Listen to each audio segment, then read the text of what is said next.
It's never too early to get a jump on next year's class, and our rankings team, they've made it easy for us. The Top 247 2025 edition is out, and we are talking about it from top to bottom. And over on the West Coast, Pac-12 schools are hoping April visits bring May commits. Brandon Huffman has the latest. Plus, we see what's happening down in the swamp and hopefully get some clarity to a very important question. Who's playing quarterback? All that and more as the college football recruiting show starts right now.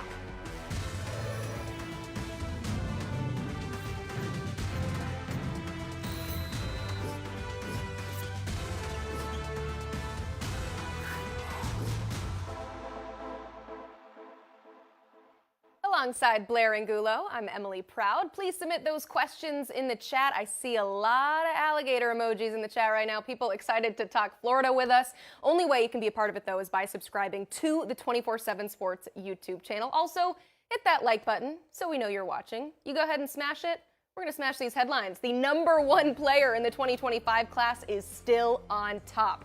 Offensive tackle Deion Sanders remains at the pinnacle of our top 247 rankings released yesterday. He has 30 offers, including the likes of Georgia, Ohio State, and Alabama. But Blair, what kind of impact can Deion Sanders make for the program he eventually chooses?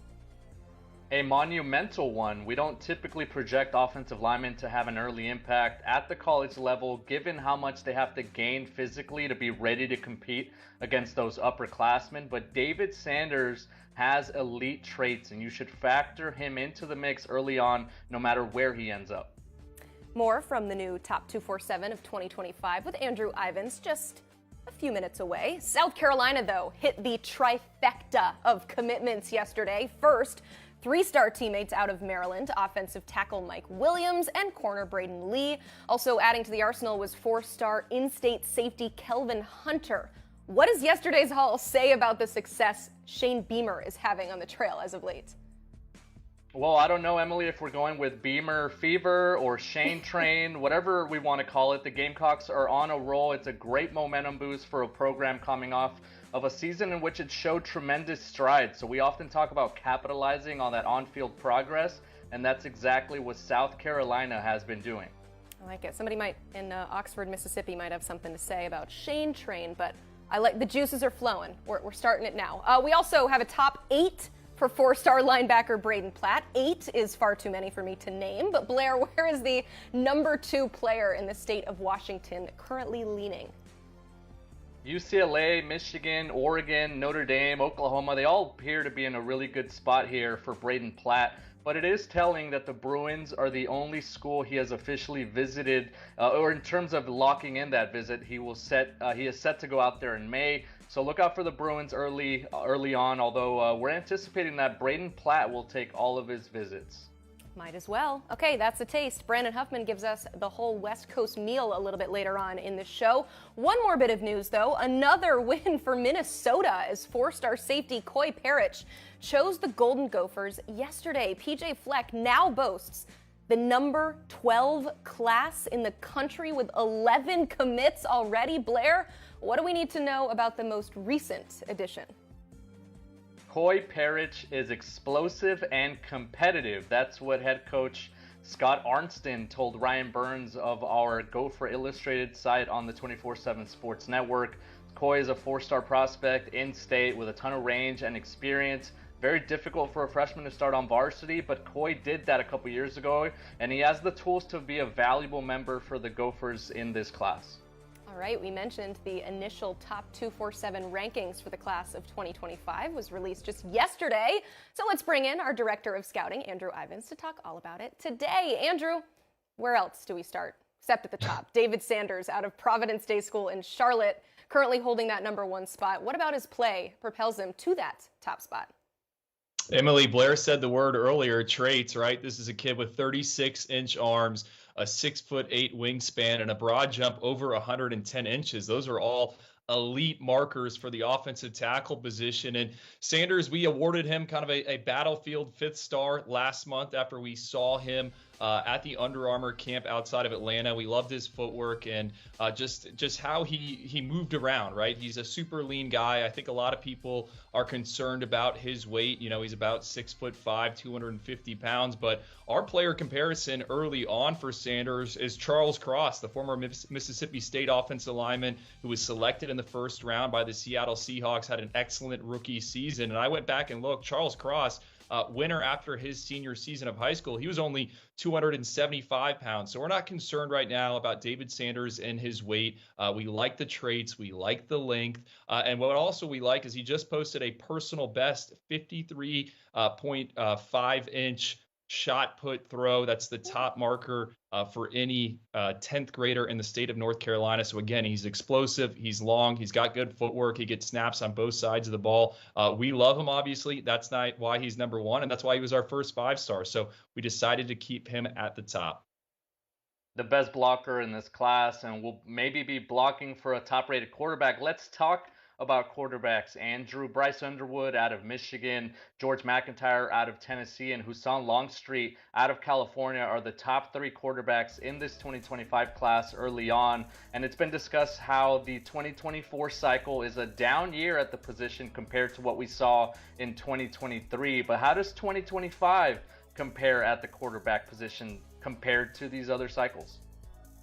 Well, Blair, I think we're still kind of learning about it, right? You look at that list, some of those guys are only 1-year starters. You have some 2-year starters in there. And really, with the quarterback evaluation process, that junior season is usually when you see a ton of growth, a ton of development. So it's still early. I think right now 2 arms kind of are in that quote-unquote 5-star conversation. The first is Bryce Underwood. He remains quarterback number 1 for us. Saw him this past week in Orlando at the OT7 event. I mean, he's got a college-ready frame. I think he needs to clean things up a little bit as a passer, but his resume on Friday nights, I mean, he's thrown for more yards than any of his peers, more touchdowns, and he has started 28 games. So we really like Bryce Underwood. And then George McIntyre, he's got the frame as well. He is over 6'5". He's from a coach's family. You know, his grandfather coached at Vanderbilt.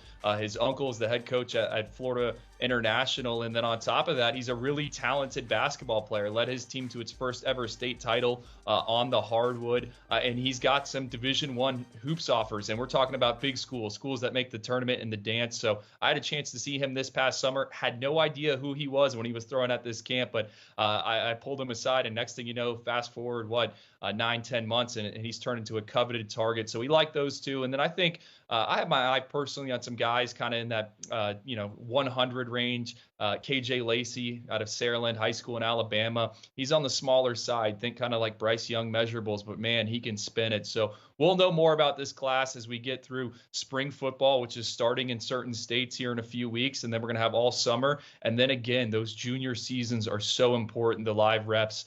So we'll see. But 2 guys we like so far. Maybe there'll be some more that creep up into that 32 range here over the next few months. Yeah, and just to overemphasize how early this is, you saying David Sanders breaking records for a 10th grader. Still a while until these guys are playing in college. Hey, another reminder, go ahead and hit that like button. We'd love to hear from you. Love to see that you are watching. Sticking with the offense, though, Andrew, this class is a pretty interesting group of tight ends. 12 in total are ranked in the top 247. So who are some names that we need to know at that position?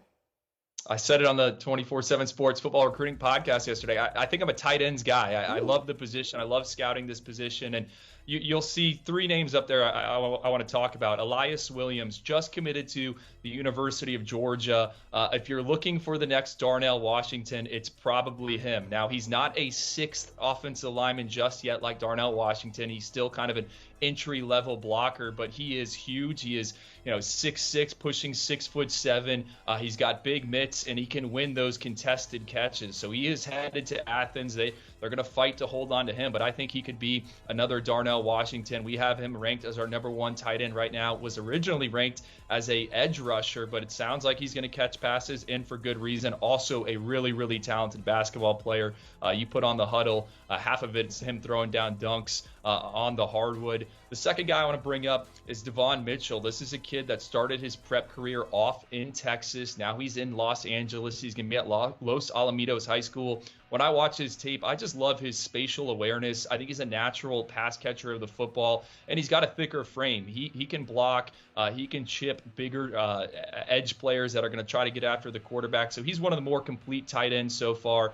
He too has, 3 dozen scholarship offers. Everyone is fighting for him, and why not? I mean, he has produced in a high classification there in the Lone Star State. We're expecting big things from him. And then finally, he wasn't on the graphic. The third tight end I want to talk about, he's kind of the wild card, and that's Teandre Waverly, a kid tucked up in Washington up there.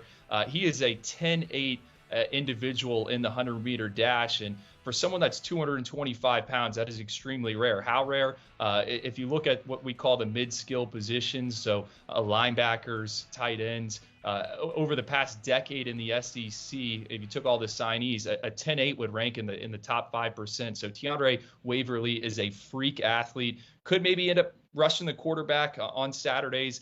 Some schools like him at tight end. So those three are some of my favorites. And I can keep going, right? I can go on and on about the tight ends, but it's a really strong class early on at that position. And Andrew Ivins, tight end guy. I like it. I know you're a defensive guy as well, Andrew. And let's talk about some defensive prospects. Elijah Griffin from the state of Georgia and Armando Blunt from Miami. They are 1 and 2 right now among defensive prospects in this updated top 24/7. What stands out to you about both of those guys? Elijah Griffin's someone who saw a lot of double teams on Fridays there as a sophomore, but he still produced over 30 tackles for loss, 14 quarterback hurries, 14 and a half sacks. You talk with college coaches, college recruiters. I mean, they love this individual. I know the folks in Athens, Kirby Smart and the Bulldogs, 2-time defending national champions. He's at the top of their board, and they think they know a thing or two about interior defensive line play. He actually Griffin hasn't tested it anywhere in a while, but if you go back to almost 2 years ago, he had a 34-inch vertical jump at 270 pounds. So he's got the get off. He's got the first step. I think he's going to be able to dent pockets at the next level. And there's a reason why, again, Georgia, Oklahoma want him. With Armando Blunt, this is a kid that's right in my backyard. He was at Fort Lauderdale Dillard High School, has transferred into Miami Central, missed some time there as a sophomore, was dealing with some injuries, but he has 37 sacks to his name at the varsity level. Started off playing as an 8th grader on varsity, so he can produce. And then I saw him at a camp a few weeks ago. One of the coaches working that camp trains a lot of NFL defensive linemen. He told me Armando is probably one of the best youngsters he's ever worked with. And just like with David Sanders, he has a very decorated throwing profile. Shot put's a good indicator of lower body explosiveness. Armando Blunt probably going to repeat as a state champion, and I wouldn't be surprised if he leaves high school with 4 gold medals in the shot put down here in Florida. It might only be 3 because he could go to college early, but he owns that event, that throwing event, the shot put. Ugh, it's only 3. It's kind of a disappointment, right? You want 4 gold medals. Let's go to another group, slightly smaller group. Only 1 running back in the top 50, but 22 overall in the top 247. So there is depth at the position. But what are your general thoughts on this group of backs? Emily, I feel like every time we have a new rankings update, you guys ask why there's not any running backs high up. And where are they? I encourage you guys to watch the NFL draft next week, right? Yeah. Running back, the position value is kind of at a all-time low. Now, that doesn't mean there aren't playmakers out there, right? But it takes a special guy to be up in that 5-star territory. We haven't found that individual in 2025. Anthony Rogers is our highest-ranked running back. My guy, Gabe Brooks, there in Texas. He's already comparing him to Devin Ache, who was at Texas A&M. He's on the smaller side. He's explosive. He can hit the home run. Again, he is headed to IMG Academy for his junior season. I'll get a ton of live exposure to him. And IMG wants to run the football. So this is certainly a name to know. I think he can run it up the middle. He can go off tackle, and he can catch the ball out of the backfield, and he has that speed in that burst. So he's certainly one I want to highlight. And then the other guy is Jordan Davidson there at Mater Dei Academy. He's a little bit further back in the rankings, but just talking with Greg Biggins, who's there in California for us, he's one of his favorite prospects in the 2025 cycle. You're talking about an individual that averaged over 8.9 yards per carry as a sophomore in one of America's toughest conferences, and eclipsed the 100-yard mark rushing 7 different times. The Pac-12's after him, the SEC's after him. So those are 2 of my favorites. We're going to learn more about this group, but we haven't found that dude just yet, right? And those dudes exist, right? Cedric Baxter Jr., he was a 5-star for us last cycle. You saw what he did in Texas's spring game. So if there is a guy, we'll rank him high. But right now, we haven't found that guy just yet. And speaking of finding those guys, every class, Andrew, has a wild card or two. And obviously, this class, it's in the early stages in terms of the rankings. But there are some guys out there with some physical traits. Who are some players, maybe some wild cards here in this 2025 class? Blair, I'm going to give you 2 offensive tackle prospects that we put inside our top 100, right? The first one's Joshua Petty. He's a kid out of the Atlanta area, just finished 3rd at the Georgia wrestling meet in the heavyweight division. 2-way player. You're going to see him get snaps here on offense and on defense. We got some measurables from a school on him, but we don't have a ton of data. But you put on the tape, and man, he can bend. He's fluid. He's nasty at the point of attack. I mean, there is a lot to like about this individual. Sounds like offensive tackle. Most people are recruiting him there. I did have one college coach tell me, hey, I think he could even maybe be a defensive lineman. So Josh Petty, a guy we're excited to gather more information on. I've kind of rolled the dice here a little bit, but the profile checks out, the tape checks out, so we're excited about him. And then the other one is Andrew Babola out of Kansas. He's a guy that hasn't played much, if any, football, and you're seeing it right here. I mean, we pretty much have practice footage to go on, but there's clips of him out there in the weight room, and he is a big time basketball prospect. He is, pushing 6'7", very athletic. I was just before we got on here watching a video of him, back squat 405 pounds, and for someone that's just, his size with his limbs, for him to get that low in the squat rack is certainly impressive. He's only got one offer right now from Iowa State, so we're really rolling the dice here. But my team of analysts, we believe in Andrew. We think he has a chance to be a potential franchise corner protector. And I'll say this, I mean, he's going to need some nurturing, right? It's going to take some time, but he could be worth the investment. He's got a great name, too, so that'll work out for him as well. Andrew, tight end guy, thank you so much. I appreciate you. Appreciate it, guys.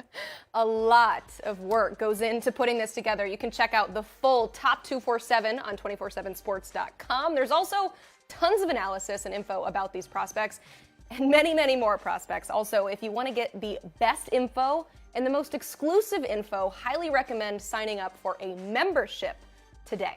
Also, go check out the 247 Sports Football Recruiting Podcast with Andrew Ivins and Cooper Patagna. Look how happy they look. They're a little intense, though, from Andrew, but he takes recruiting very seriously. New episodes drop every Tuesday, Wednesday, and Thursday, wherever you get your podcasts. Our War Daddy series continues with a dominating defensive lineman from Lee's Summit North in Missouri. It is the top defensive lineman in the class. It's Williams Nwaneri. And here to tell us more about him is our Director of Recruiting, Steve Wiltfong. Steve, he is a 5-star. He's the top player at his position and the 3rd-ranked player in the class overall. Clearly, he is a special talent. But what makes him stand out on the football field? Well, first, you just look at him and you see an 84-inch wingspan, 11-inch hands, just a massive individual that has the agility of darn near a defensive back. And then he plays with speed to power, a high motor player that had 20 quarterback hurries and 12 sacks. But you just think about him long term and what kind of special prospect he can be with that frame and athleticism he boasts. That's why he's one of the most coveted players in the country, regardless of position. And look, guys, this is a young man that didn't even play freshman football, started his sophomore season on junior varsity, got moved up to the varsity midway through the season.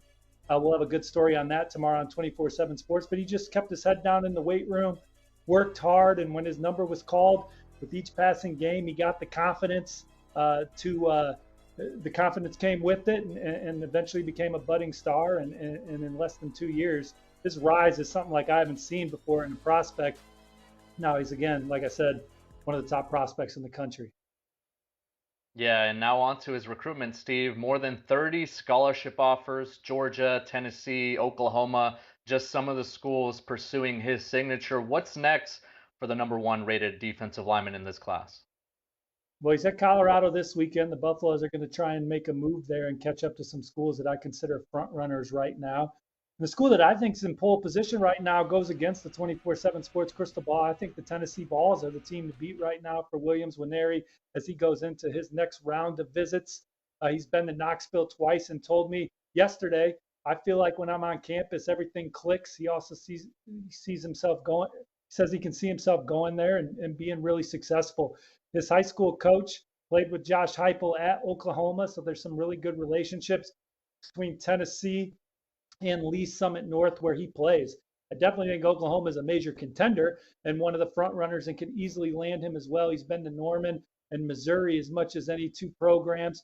And with Oklahoma, his best relationships are with Coach Chavis and Coach Bates there. He likes the direction of the program under Coach Venables, and the defensive-minded head coach likes the way they're recruiting, thinks they're on the uptick. Missouri, they're another school that's going to be in this. I think they were his fourth offer. Iowa was his first offer, then Kansas, then Iowa State, then Missouri. But they've been very consistent with him since they offered him towards the end of his sophomore season. He's been to Missouri a lot and is very comfortable there. The sleeper in this recruitment is Oregon, Blair. They're positioning themselves for an official visit. Oregon, Dan Lanning is from Missouri, got major ties there. He's been to Oregon twice and has loved his experience there and says that he feels like it's a place he can really focus. And the system they have there, he really likes it, thinks he could be a plug-and-play guy at Oregon.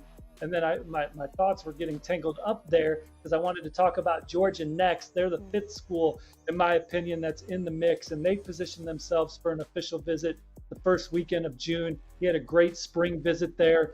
Loved the practice that he was at. Loved the way that they get the best out of their players. Loved that environment. And so I think Georgia, with an official visit coming up in June, they could make a major move. But right now, going into this next wave of visits, I like where Tennessee stands. They have the nation's number 9 class right now. They've been recruiting at a high level on the defensive side of the ball since Coach Heupel and company got there. And I said this on the recording of Wiltfong Whip Around today. This recruitment maybe reminds me a little bit of David Hobbs. Tennessee, they were able to beat Georgia, beat Alabama, and some other powerhouse programs for him. If they can do that for Williams Nwaneri, then that they're in it for anybody in the country at any point. Oh, very interesting stuff there. Steve, before we say goodbye, remind the people what they need to do. Hit that like button. Hit that like button. There you go. You heard it from the man himself. Steve, thank you so much. Take care, y'all. Have a good one. Thank you. All right. We're hoping to get Brandon Huffman on here in just a little bit to talk about some of the West Coast happenings, but we got you here, Blair. We can go ahead and talk about some of these things because you are hanging out on the West Coast. And of course, there's a lot of spring games happening this weekend, over 50 across the country in college football. A lot of them are happening on the West Coast, but everybody's looking at what's happening in Boulder, Colorado. I've got to ask you, from your standpoint, as you sit down, get ready to watch that game on Saturday, what draws your eyes in? What are you most looking forward to seeing?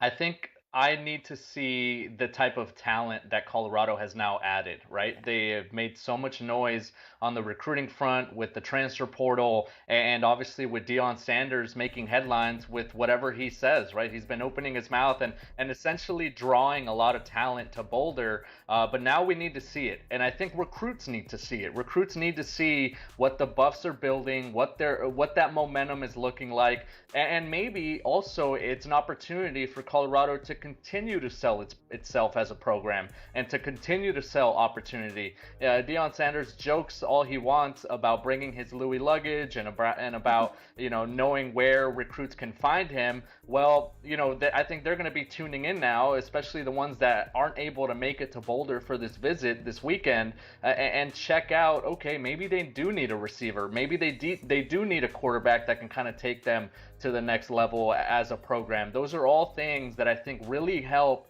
in this first case, this first instance that Deion Sanders has as the head coach at Colorado to sell the program and to sell the future of what he wants to build there in Boulder. So it's going to be a huge weekend. There's a number of high-profile recruits expected to be there in Boulder, and I think it goes beyond whoever makes it to campus. It has to be also about who's tuning in and watching and maybe reading up on what happened there on Saturday. Should be very exciting. Let's welcome in our friend Brandon Huffman here to talk about some of these visits. Huff, I'm going to remind Colorado fans to make sure that they have their roster ready to go, because you're going to see a lot of new faces. But from your standpoint, who are some names that you have your eye on for Coach Prime's debut? I guess ish. Well, Yeah, debut-ish. It's his first spring game. I mean, this is probably going to be the biggest collection of Colorado fans in a stadium in a number of years, not just for a spring game, but for a game period. And, Deion's had the video series following him around. He's had the cameras, but now all eyes will be on him and his team. We've seen the viral videos from Travis Hunter during the spring football practices. So now he's got this chance to present not just to the fans, but more importantly to the recruits. So when a Dylan Stewart's coming into town, when a Williams Nwaneri is coming into town, Aaron Butler, a former USC commit from Southern California, goes on his official visit. Those are big opportunities for Deion to have a packed out stadium at a spring game, a lot of buzz around this game, but you want a good product. You want people to be excited. You don't want people to sit back and say, oh, the same old Colorado team we've seen the last couple of years. You want there to be a buzz if you're Prime because you spent 4 months building that buzz. Now you have that opportunity to take it into the offseason with as much buzz as one program could have, and this is exactly why they brought Deion in, to make that buzz return to Boulder. Huff, there's so much hype around this game, and I think there's so much anticipation about what Colorado could look like. We've seen the behind-the-scenes video. They do a tremendous job on social media selling this program as well, but we don't want Lane Kiffin throwing out flame emojis when it's a 7-7 score at the end of this game, right? And I think recruits also want to see some excitement. So how important is it for them to perform well and to, I think, continue to build that hype? Well, I think it's important because you want there to be a little bit of scoring. Maybe you manipulate the scoring a little bit. I think it was Pat Narduzzi at Pitt. They got certain amount of points if you got a pick six or fumble recovery. Maybe Prime needs to do that. Maybe he needs to add some more points so you have an old school WAC style shootout score of 55-48. You don't want it to be 3-3 and your offense isn't moving the ball. Maybe it says something about your defense, but you want there to be scoring in spring football. You want there to be excitement, like, hey man, this offense, which was running a prevent offense the last few years, has some life. Shedeur Sanders and the Colorado offense is showing some signs of life, so you want there to be buzz. But at the end of the day, the real results are going to be counted come September, not what happens in April. 45,000, 50,000 people in Folsom Field on Saturday, that right there is the story, because there was an apathy there under Carl Durrell. It looked like he was picking up under Mel Tucker, and then he leaves after a year, the pandemic hits, and nobody's at the games, and then there was no excitement that was there the last few years. So just having this many people coming to the spring game is a victory in itself. If you can get out of there with a little bit of points on the board, this entire summer is going to be all about Coach Prime and Colorado. Oh yeah, sold out spring game in Boulder. That has never happened before. We have a few more things that we want to get to, but before I got to ask about this recruit that we, of course, talked about at the beginning of this show. That's Braden Platt, the linebacker out of Washington. What's on the horizon for his visits coming up? So he's got it. Yeah, he's actually going down to Eugene this weekend. He's one of the elite throwers in the country from a track and field standpoint. Was the state champion of the shot put last year, a 60-plus shot putter. So he's going to the Oregon Relays this weekend. Just so happens to be that he'll be in Eugene. We'll be able to take an unofficial visit. Also joining him, Gatlin Bear, the #1 player in Idaho, a war daddy for the Northwest region. So two of the top players in the country who have put Oregon in their finalist list in the last 5 days will both be in Boulder. Braden Platt will be in Eugene. Braden Platt will be there this weekend. He's got his first official visit lined up for UCLA the first week in May. He's probably also going to visit Texas A&M for an official. He just got back from Michigan. Was out there during spring break. I anticipate that they'll get an official visit. USC's in there. Oklahoma, where he also took an unofficial visit, expects to get him. Notre Dame and Texas A&M are some of the other schools, but Braden Platt's got a top 8 schools right now, but only 5 are going to get an official visit, and UCLA got that very first precious one lined up to get him in that weekend in May. All right, let's talk more about these spring games. Kalen DeBoer leading the Huskies in their game. Things have been pretty quiet, though, for Washington on the trail. Only 2 commitments so far. We just talked about Minnesota with 11. So why do you think things have been so slow to start for them? Well, I think there's twofold. One is they got a lot of excitement on signing day, if you remember here on this show. Austin Mack announced his commitment to the Huskies. Well, 2 weeks after he announced his commitment to the Huskies, he announced he was reclassifying to the 2023 class. Had they gotten his commitment and he stayed in the 2024 class, there would be a lot of buzz because he was a top 10 quarterback nationally, a top 100 player. Now he goes to the 2023 class. Incidentally, he'll be in Seattle this weekend for his official visit because he reclassified after the dead period. During the dead period, he's going to take that official visit this weekend. But I think Washington has also shown that they want to go into the transfer portal. So they might have a little bit more buzz. They lost a player into the portal this week in Savell Smalls, a former composite 5-star that 24/7 had as a 4-star. He went into the portal, but I also think Washington is going to recruit the portal hard and maybe a little bit more picky on the high schoolers that they bring in. So I think there's kind of a method to the madness, but with a number of recruits expected to come in this weekend, and then Washington having one of the biggest visit weekends already set for the last weekend in June, I think June and July is going to be a lot more exciting for Husky fans. But this weekend, Austin Mack comes to town. The number one player in Northern California in 2024, Jericho Johnson, will be there. And the number one player in Northern California for 2025, Caleb Edwards, will also be in Seattle. Yeah, a fun atmosphere could go a long way towards helping the Huskies this weekend. Hashtag sailgating, Huff. If you know, you know. But obviously, you mentioned a couple of those names, right? You mentioned some guys that Washington is in on, that they are making priorities early on in this cycle. Who else do you have your eyes on that will be making it up to Seattle this weekend? Well, I think with the Jericho Johnson visit, that's big because he's going to Oregon at the end of the week. He's going on Friday, but the Huskies have a chance to flash like they did at the Michigan State game when Jericho Johnson came on an unofficial visit. Now it's going to be a little bit different of an environment. You and I were both there in Husky Stadium that day where it was a spectacular weekend weather-wise.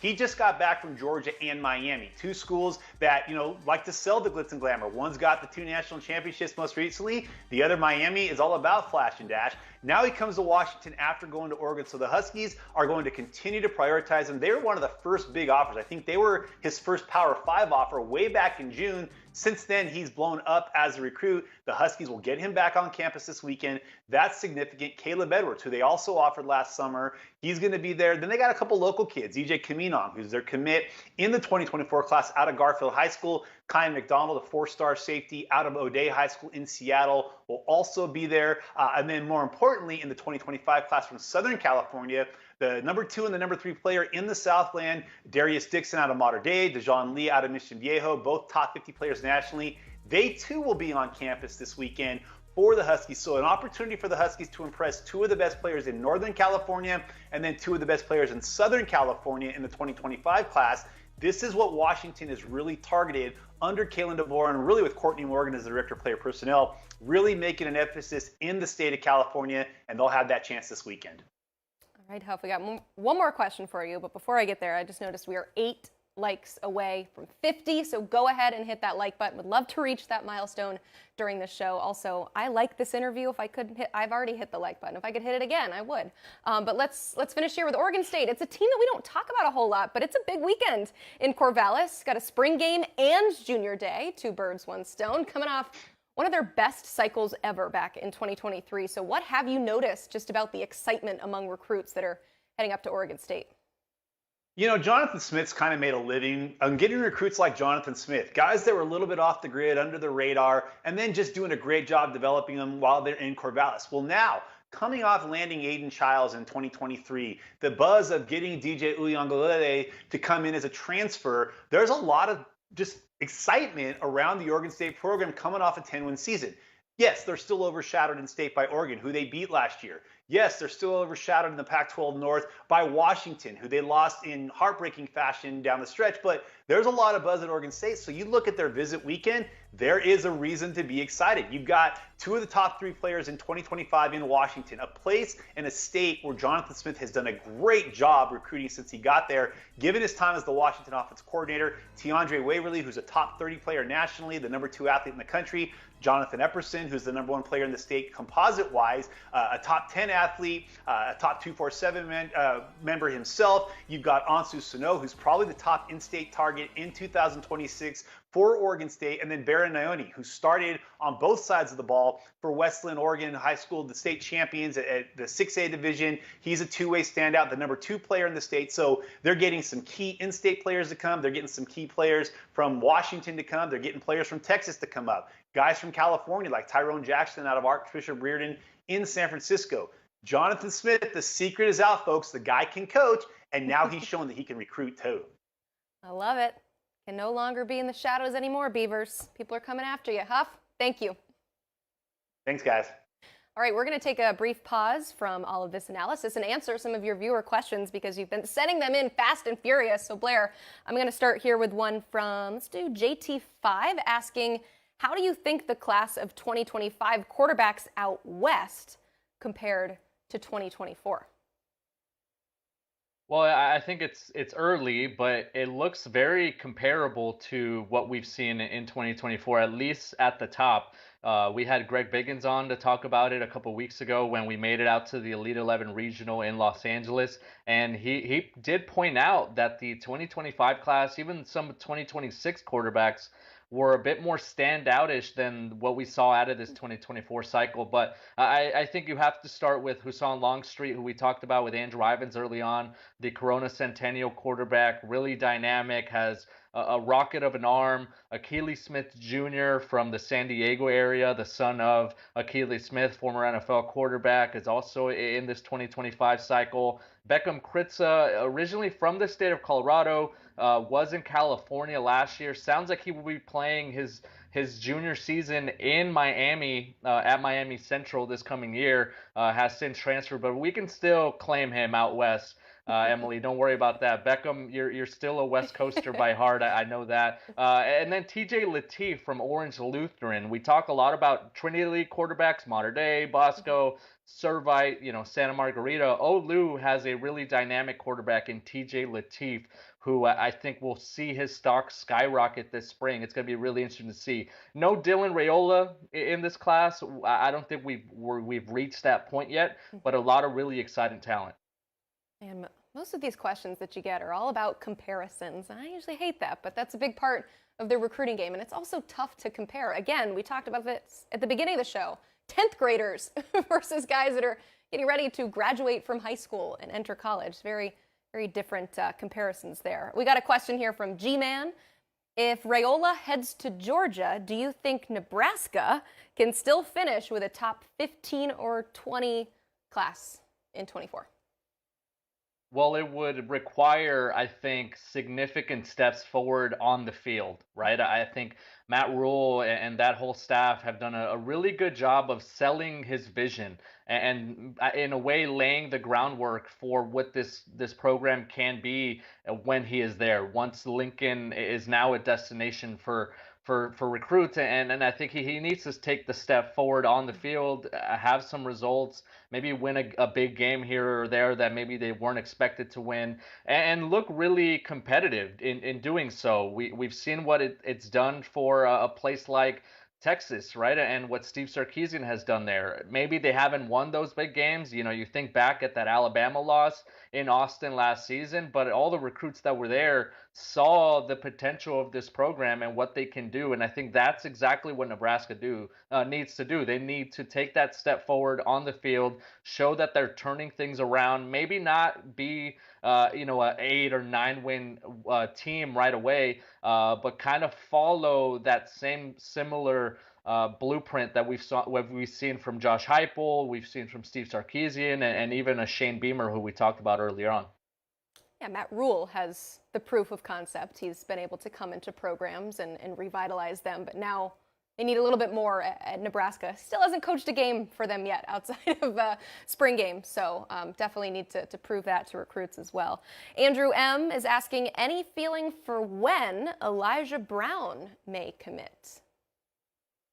Well, the dominoes have been tumbling up and down the West Coast and across the country, and Elijah Brown is now just one of 3 uncommitted quarterbacks in that 4-star range. So I would think that this will, happen pretty soon. Dylan Raiola appears to be close to making a decision. There's no date set, but it does sound like Georgia's certainly the team to beat there. Isaac Wilson's being another 4-star quarterback out west that is yet to make a decision, but he takes a big official visit to Utah this coming weekend. We'll check out the Utes in their spring game, and obviously I think Elijah Brown is right there in that mix.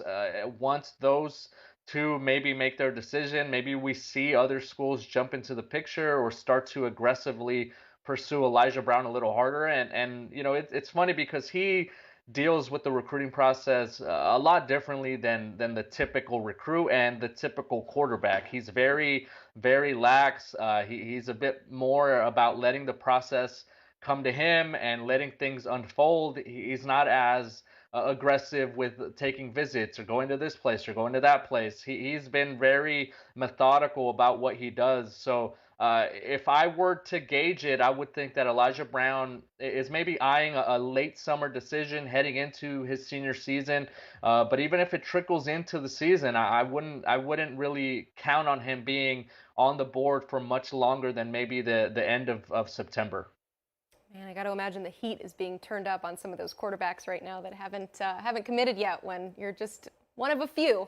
But they have all the leverage in the world, though, because they're the last guys left. And I know a lot of schools want a piece of them. Hey, speaking of quarterbacks, we're talking about the Florida Gators here. And exactly 1 week from today, Anthony Richardson is expected to hear his name called in the first round of the NFL draft. Now, while Florida fans are excited to see their former quarterback play at the next level, he does, of course, leave behind a sizable hole at the quarterback position for the current iteration of the Florida Gators. So let's welcome in Blake Alderman from Swamp 24/7 to walk us through how Billy Napier plans to fill that hole. Blake, they brought in Graham Mertz in the portal. He's, of course, competing with Jack Miller for the job. But with this second portal window now open, it's no secret that they could potentially try to find a guy there. So what is the plan, though, for addressing that position? Sure. Like you said, coming out of that spring game for Florida, Billy Napier met with the media, and he wasn't shy in saying that, they were looking to add another quarterback to that room. It's a position where Napier has wanted to have 4 guys on the roster. Currently there's 3. Went and got Graham Mertz out of the portal during that first window.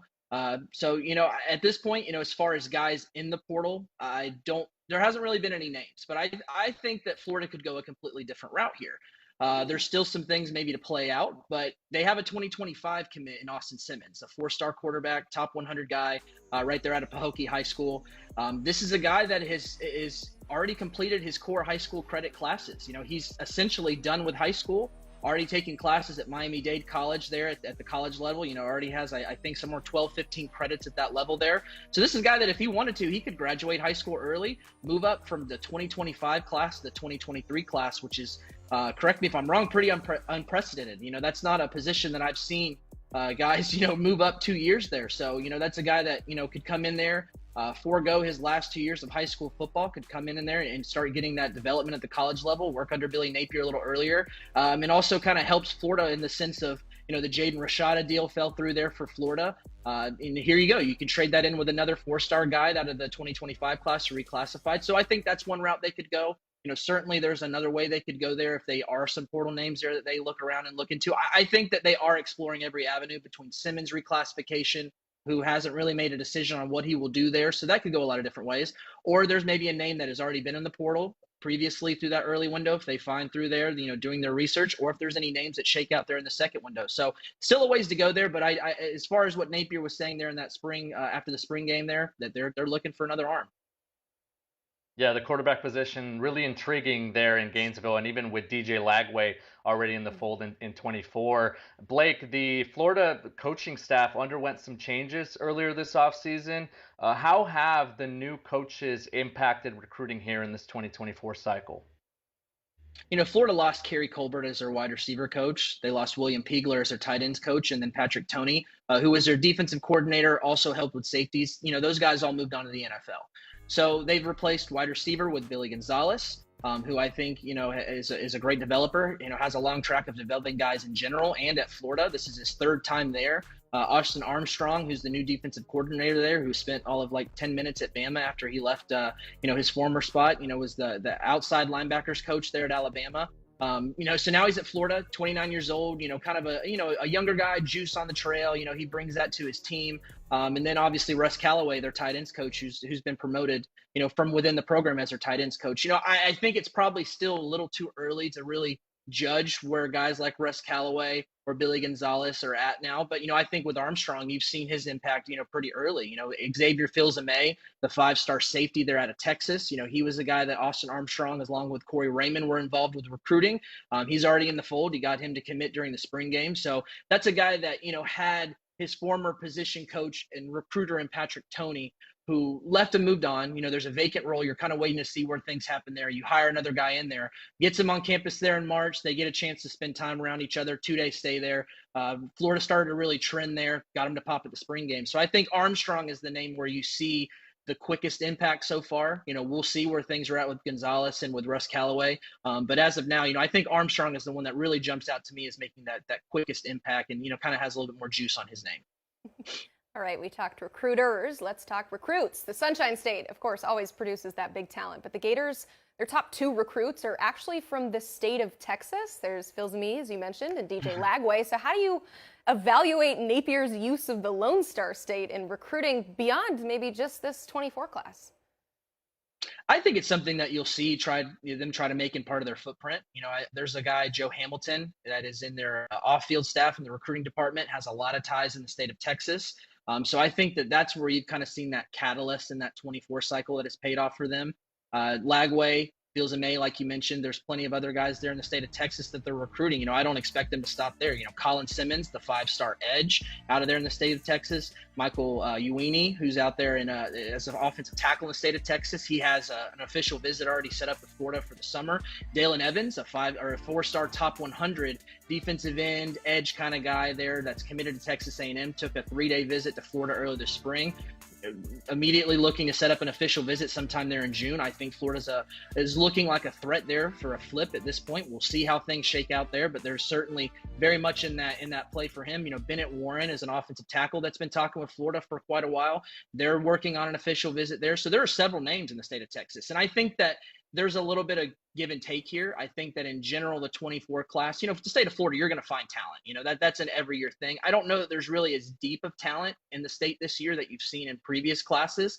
So I think that that's where they're starting to go into the state of Texas. You've got Hamilton, like I said, with those ties there. And then you've got DJ Lagway, like you guys mentioned. You have a 5-star quarterback that is one of the most relentless recruiters. I mean, this guy flew from the state of Texas to spend like a random Wednesday with one of the 5-star wide receivers in Jeremiah Smith there in the state of Florida, who's committed to Ohio State. Jeremiah wants to come in for an unofficial visit to check out Florida for a spring practice. DJ flies out from Texas and spends the day with him just to recruit him. So you've got a guy that is not scared to recruit people, vocal, has his own game for himself with those 5 stars there on the 24/7 Sports Composite. So I think that having that bell cow certainly helps him in the state of Texas, but I do see that being a state where they continue to try to push those ties and try to make it somewhat of a pipeline for them. Doesn't he have class? One of Florida's. I'm sorry. Who goes to school? Who needs school? I'm sorry. I love that, and I love that he's relentless in his recruiting. But I mean, the Wednesday in April, I don't know. I had very different high school experience. We'll call it spring break. Okay, cool. That works. Go ahead, Blair. Sorry. Yeah, no, all good. That was a great segue because Lagway is recruiting pass catchers, and one of the players that is on that list is TJ Moore. He's a 4-star in-state prospect. Maybe Lagway will be flying from Texas quite a bit to recruit him as well. He visited the Swamp recently, and that seemed to move the needle for him. What's the scoop, Blake, on Florida's pursuit of TJ Moore? Yeah, I had thought for this guy, Florida offered earlier this year. His family, he's got some, I think his mom is a Florida fan. So, it was an offer that, it wasn't kind of like cool, I got a Florida offer, big deal, but he just really didn't seem to have that for a guy that's only a couple hours away from Gainesville. Tampa's in that I-4 corridor. It's an area where Florida really likes to recruit. Usually you got out-of-state vibes, I guess, early on for him. But he did take that visit there in the spring, got that time around Billy Napier, Billy Gonzalez. Those guys are, prioritizing him. The commits in Florida are prioritizing him. Even the fans, when I talked to him last, he said just about every social media account he has, Florida fans are very active with that. So he takes that visit, comes away saying that Florida's his top school. They're the leader for him right now. Clemson, Tennessee, USC, a couple others are still in there for him right now. But as of right now, those schools are chasing Florida. I think it's just a combination of making him a priority, The fact that they really love his game. You don't have a guy that, can make those big play catches that come around and grow on trees in the state of Florida. Jeremiah Smith, who I mentioned earlier, was a guy that is a generational type wide receiver, but he's committed to Ohio State. What can you go wrong there with Ohio State? Their track record of wide receivers. Brian Hartline's obviously doing a really good job recruiting there in the state of Florida. I think TJ Moore is in that same fit of a bigger wide receiver that can also move and make those big plays. So Florida's really has been prioritizing him. There seems to be getting some footing there for them. There's a long way to go here. It is early, so we'll see. Obviously, you want to keep getting him back on campus, which isn't hard. That's an easy car drive. Get an official visit at some point and continue to keep your foot on the pedal there, because you've got some heavy hitters that are coming after him as well. But Florida certainly has made a big move there, a bigger move than I had anticipated maybe a couple months ago where they stood with there. But it was a good visit. Florida's on top. Love it. All right, Moore is, of course, one of many targets on Florida's board right now. So who are some other names the Gators are pursuing? There's a lot, like you said, but I think some of the top names, I mentioned that the state of Florida is a bit down this year. I think Xavier Mincy, the 4-star defensive back there out of Daytona Mainland, is a big name for Florida. And I say that because he's listed as a safety, and I do think that he's got that build of a safety. But Florida really likes him as, a guy that can move around the backfield, play some corner, be a bigger type of cornerback there. They've obviously worked him out last summer. That's when the offer came to the table. So they're definitely making him a priority early on. He's got a teammate too there at Daytona Mainland and LJ McCray. They're also making a priority. Edge is a big position for them. And speaking of edge, I don't think you could get any better. If you really need an edge player, why not go get the number one player in the 24/7 Sports composite, Colin Simmons? The edge rusher there out of Duncanville in Texas. Got him on campus for the spring game last week. That was really his first visit there. That was more of a true visit. He did visit last summer in June. Was more of a camp visit. You don't get that extended time because there's a lot of camping going on.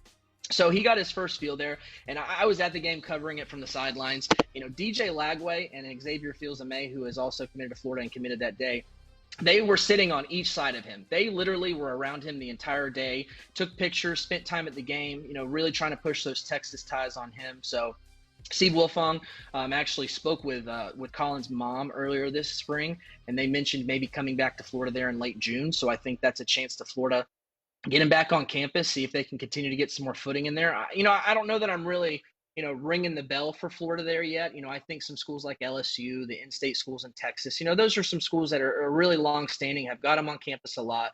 But I do think that if you can keep getting them on campus, you're at least have a seat at the table. So I think that's where we're at with Florida. 4-star edge Jamonta Waller. Another guy, edge is a big need for Florida, so go get another 4-star guy there out of the state of Mississippi. Got him on campus there in spring. They had extended an offer to him recently. He's been blowing up with a billion offers this year. He's got enough offers he can take like your whole family to college with all of his offers. So, have him penciled down for an official visit there the first weekend of June. Penn State is another official visit there for him. So Florida also really likes, and I think it's something that has been an appealing thing to Waller, is the fact that, yes, he's an edge rusher. Yes, they want him to rush the passer. But he's also a guy that they could move into more of a true linebacker, whether that's bouncing between the will linebacker or the Mike linebacker. So I think that versatility that they want to use for this game is something that's appealing to him.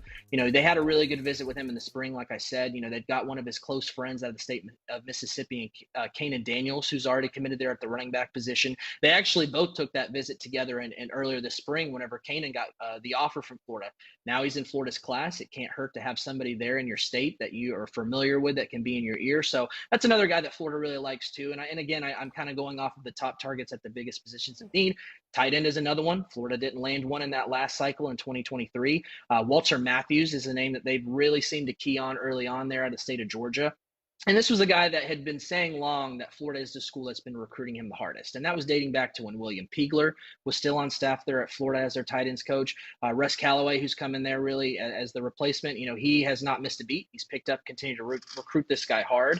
They really probably need to get him on campus because that's a situation where you've got this new coach and yes, he's recruiting me hard, but man, like I haven't seen you face to face. Like, I don't know you like that, man. Like I need to come sit there face to face with you and talk to him. They really like that he's a big size guy that can block and catch. He's kind of that basketball mold, looks kind of like a power forward out there at that tight end position. So the fact that, Florida really likes those tight ends that can block because they like to run the ball, but can also be a pass catcher as well. That's something they really like. So, I think that's probably the name is tight end, with it being such a need after missing a guy in 23. That seems to me like some of the big time guys for Florida to keep an eye on right now. I love it. Blake, there were so many people in the chat excited to listen to you today. We got a lot of Gators fans that were excited about this segment. So all the Gator fans watching and, the ones that maybe are fans of other teams, that's all right. Go ahead, hit that like button on the way out to thank our friend Blake. Thank you so much. And for more on the Gators, check out Swamp 24/7 for all things Florida. There's some great recruiting insights, some VIP content. I'm telling you, you're not going to want to miss it. So become a VIP member today. And do not miss a thing. Speaking of things going on, our 24/7 Sports YouTube channel will be very active tomorrow as we have a recruit from Heaven Brown Schuler. He is out of Pace Academy in Atlanta, Georgia. The defensive lineman is choosing between 8 finalists. You can tune in tomorrow at 4:45 Eastern.